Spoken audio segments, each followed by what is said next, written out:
In last year's roundup, I had a feeling that 2024 was destined to be a disappointment. After such a killer year that was 2023, it had to happen. And yeah, it wasn't great. I'm not saying there weren't any amazing games, of course there were. But for me, there was a lack of bombastic titles that impacted me. 2023 had the remakes of Dead Space and Resident Evil 4, Armored Core 6 was an intense adventure, we had the official releases of Deadlink and Turbo Overkill. This year just doesn't compare. It didn't deliver anything that resonated that deeply with me. Really, the only AAA title I was looking forward to was the Silent Hill 2 remake. Despite 2 years of apprehension and concern, I was hoping to enjoy it. I did not. The main issue I had was the pacing. I think doubling the original game's length and tripling the amount of combat did a massive disservice to the experience, and honestly, I'm really sad about it.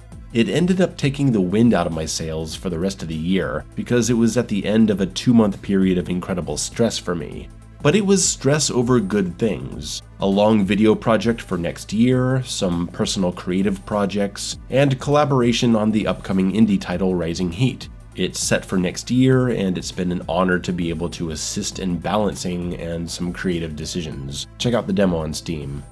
That side of my professional life has really been expanding lately. QA, design consultation. At some points of the year, I was putting in 40 hours a week into game testing, in addition to YouTube videos. So it was actually the busiest year I've had since 2020. So busy, it left me without much energy to play lots of video games. I just wanted to watch TV and stop thinking. Maybe play something casual or short or familiar, not dive into a 25-hour cinematic adventure, which is why I just couldn't get into the new Indiana Jones game. I'm sure it's great, but guys, I really gotta love something and be in the right mood if it's gonna take days to finish.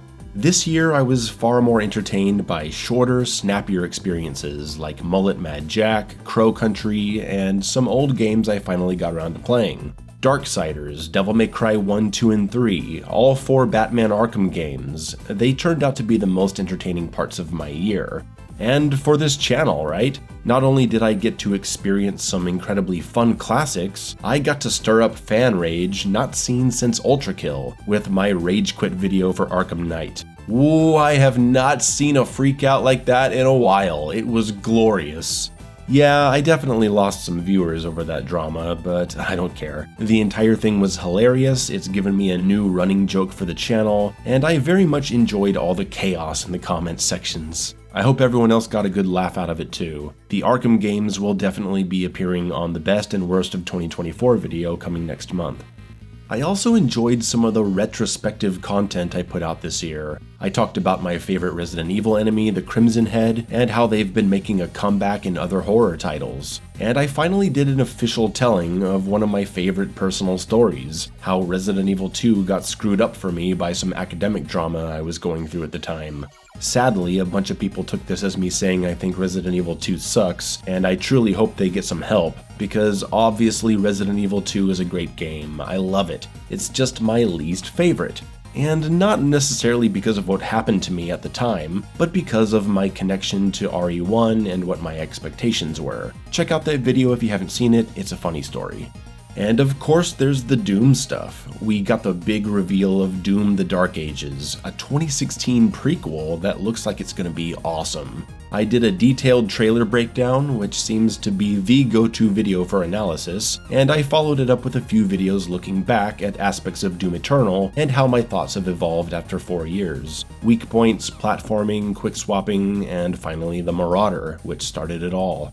And you know what? Yeah, I love to focus on survival horror, I talk movies, I dive deep into action games like Sifu and Streets of Rage, and I'm a name in the God of War discussion as well, but the Doom videos this year were the clear winners in terms of views. A reminder that almost 5 years later, I'm still the Doom guy. And that's okay, I'm grateful that there's an audience for just the Doom stuff I do, and we'll see what happens with the Dark Ages.